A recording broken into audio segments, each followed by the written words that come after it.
Bon, tout d'abord, cette discussion ce soir relève d'une obligation, puisque le maire est tenu par la loi de présenter ce rapport de l'Assemblée délibérante. C'est une exigence de transparence imposée par la loi et par le Code des juridictions administratives et financières.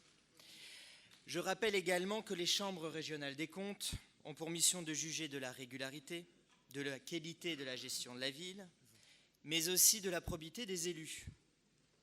Ce rapport permet donc de faire un état des lieux en toute transparence et sans stratégie de communication. Il arrive donc à point nommé pour évaluer la gestion de votre municipalité à quelques mois des prochaines échéances municipales.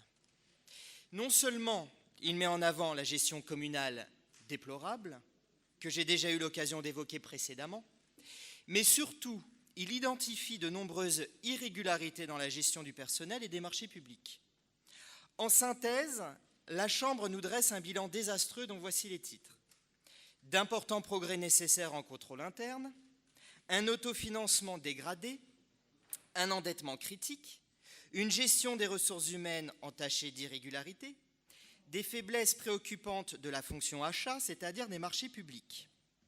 S'agissant tout d'abord de la gestion de la ville, et donc sur les gestions des finances communales, la Chambre dresse un bilan très négatif de la fiabilité des comptes.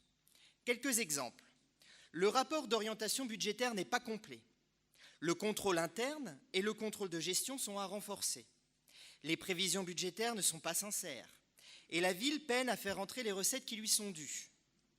S'agissant de la situation financière, il s'avère que l'autofinancement s'est dégradé et qu'il a baissé de 6 millions d'euros en 6 ans. En fait, c'est très simple. Les dépenses ont évolué plus vite que les recettes. D'autres villes ont été confrontées aux mêmes contraintes, c'est-à-dire à la baisse des dotations de l'État, mais les autres villes ont su faire face car elles ont su que ces dotations de l'État provenaient en fait de l'ensemble des Français. C'est ce qui s'appelle faire preuve de responsabilité. L'investissement s'est en parallèle effondré, puisque les dépenses d'investissement sont passées de 36 millions d'euros en 2011, à 19 millions d'euros en 2017, soit une baisse de près de 50%.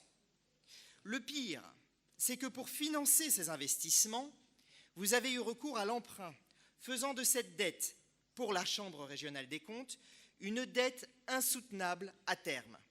L'endettement des Aulnésiens a progressé massivement sous votre mandat, puisqu'elle atteint désormais 129 millions d'euros en 2017. La ville vit au-dessus de ses moyens et elle vit désormais à crédit. C'est une fuite en avant et clairement une mauvaise gestion des deniers publics que le juge des comptes a mis en évidence. Ce constat sur la situation financière est sans appel. De surcroît, M. Béchiza, la Chambre identifie dans son rapport des sujets plus graves, à savoir des irrégularités dans la gestion des ressources humaines et dans les marchés publics. Or, aujourd'hui, nous savons tous ce qu'attendent les habitants de leurs élus.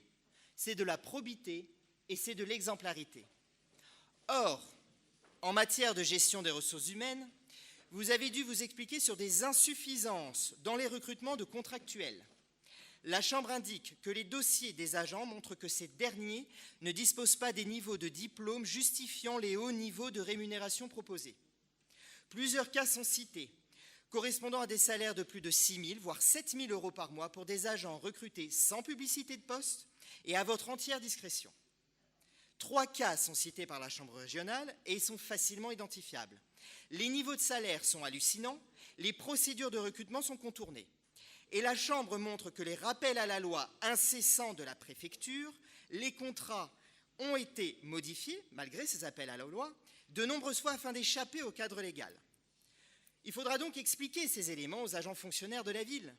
Par ailleurs, les heures supplémentaires explosent, les astreintes sont irrégulières, la gestion du cabinet est opaque et le conseil municipal n'a jamais été consulté sur le montant de l'enveloppe financière.